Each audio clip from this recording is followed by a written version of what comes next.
Ready? You can do it. It pushes you out, doesn't it, right? No. No. You can do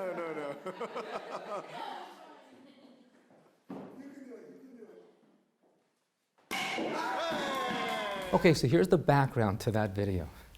Many years ago, we hosted a motivational speaker named Fishel Jacobs, who doubles as a rabbi and a renowned martial arts expert. As part of a live demo, I was selected to showcase my karate chops.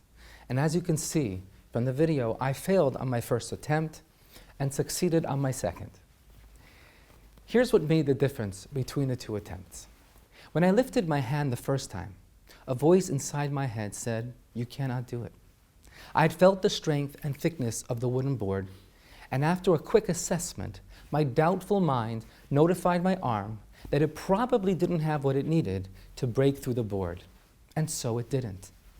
On the second try, however, I was reminded that just before I'd been called up, a 12-year-old student at our Hebrew school had been called up and broken the same size board. And I realized that I was surely as strong, if not stronger. And hence it was definitely possible for me to succeed. And it was this mental realization and shift that was communicated to my arm. And hence when I raised my arm this time, instead of holding back and not fully investing in the exercise due to a mistaken foregone conclusion, my arm gave it all it got, and I broke through the board. I'm reminded of this event every Hanukkah when I spin the dreidel.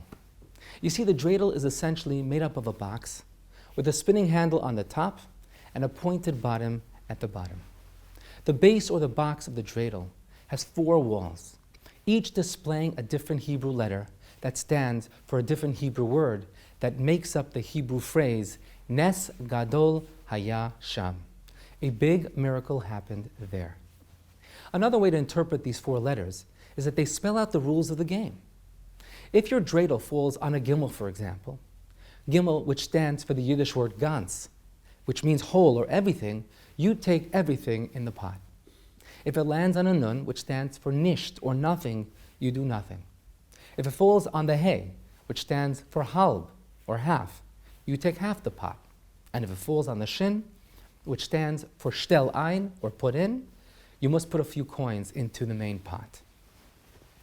But there's a deeper meaning to the dreidel that I want to share with you today.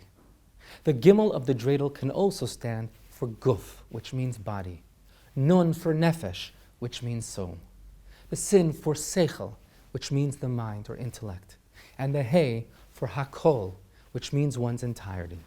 Hence, each one of the letters and words represents a different dimension of human existence: the physical, the emotional, the intellectual, and the existential. The box of the dreidel represents the psychic box of self-imposed limitations each of us subscribe to.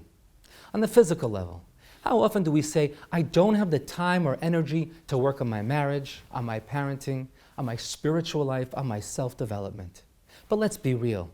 When it comes to other pursuits, somehow we find the time, we find the energy.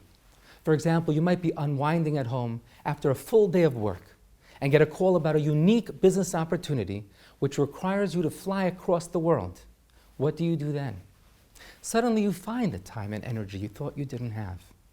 And the same is true of emotional, intellectual, and existential orientations. How many self-limiting beliefs and false narratives do we adopt, which end up holding us back from living our true potential?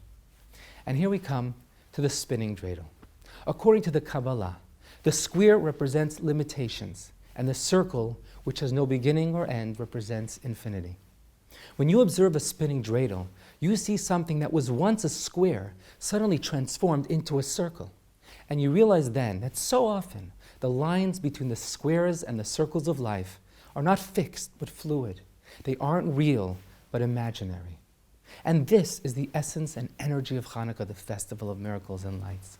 For what is a miracle if not a reminder and a realization that the seemingly fixed lines and limitations of the natural order are merely a mask that conceals the infinite light and energy force at the heart of the universe.